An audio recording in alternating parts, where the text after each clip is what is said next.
and we left, you know. The heck with everything else. After more than 8 months of study, the small group of workers and managers presented its report. At its center was a radical idea. The workers on the plant floor could take on more responsibility with less supervision. They recommended teams. In the past, there was a long chain of command. 7 levels of management. Information flowed in one direction. Workers and management proposed to break this complex structure wide open. 7 levels were suddenly reduced to 3.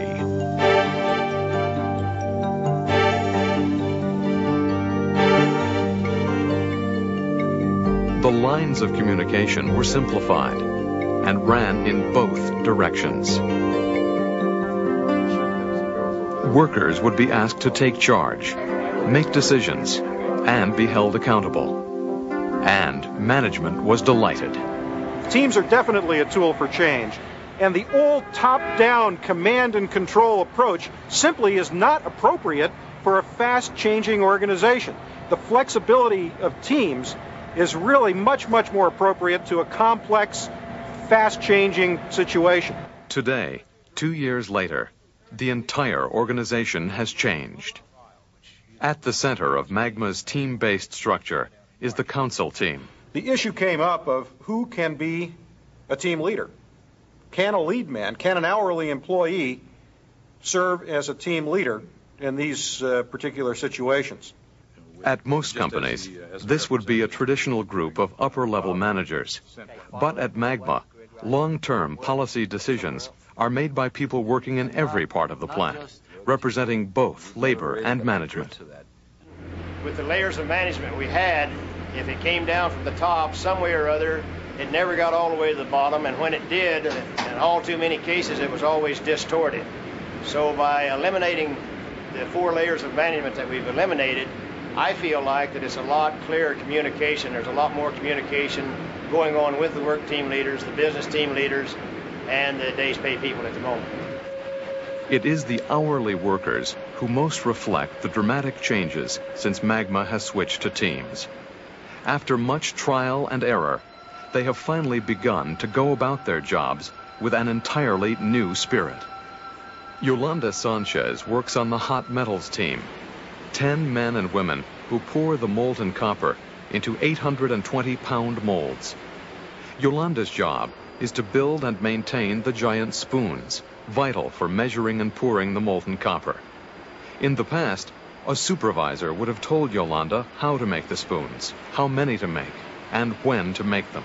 We were told, do it this way, and that's the way it was. It was their rules, and that's what we went by.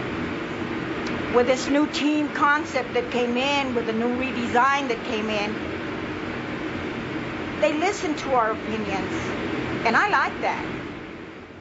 The hot metals team meets every morning. They make their own schedules, set their own production goals, determine work rules and procedures.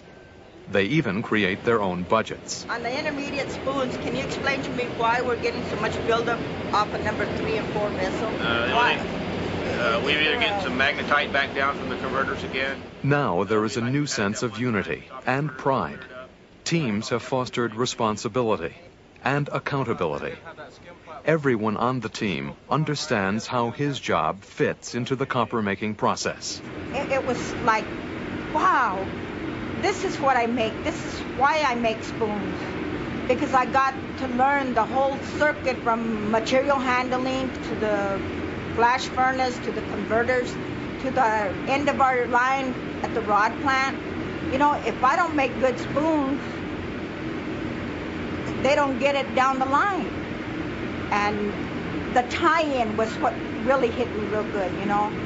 Hey, my part of the job is important. At Magma, teams have leaders, not bosses. Bruce Freeman has worked at Magma for 23 years. He used to be a supervisor. Now he is the hot metals work team leader. Now the crew works with the team leader, and the team leader in turn works with the crew. They work together instead of the supervisor telling you what to do. He's a coach. That's exactly what I'd call him. He's a coach. He's there if we need him, and yet, I can tell you, sometimes we go days and days without really even having to bother him or take him a problem or nothing. They take a lot more pride in their production that they didn't used to do. They've changed a lot of things where they have actually taken on the responsibility themselves and made everything a lot easier and a lot better. Every team is represented by a business team leader who ensures that the concerns of the worker reach the ear of top management. Wayne Evans was once the assistant superintendent of the smelter. Now he is the hot metals business team leader. The work team leader will come to me and say, this is the situation that we've got. So then we discuss it, and sometimes I come back and talk to the team just for my clarity on that. Then when I get that, and if I can't solve that problem, then at that point in time I'll go ahead and take it to the council at the next council meeting and discuss the situation at hand. Copper is traditionally a very conservative industry. Making the change to a team-based organization has required constant work. The company provides everything, from budget classes to leadership training to conflict resolution. You should have known that I have that final authority. Why did we spend 2 hours in the meeting discussing this, approving it, okaying it, putting it on a chalkboard, saying it's going to be okay and this is the way we're going to operate? Excuse me. Everybody gets to air their views, no matter how angry it might get any of us, uninterrupted. In 1993, Magma Metals provided 54,000 man-hours of training. That translates to just under $1 million. It's obvious that the $90 million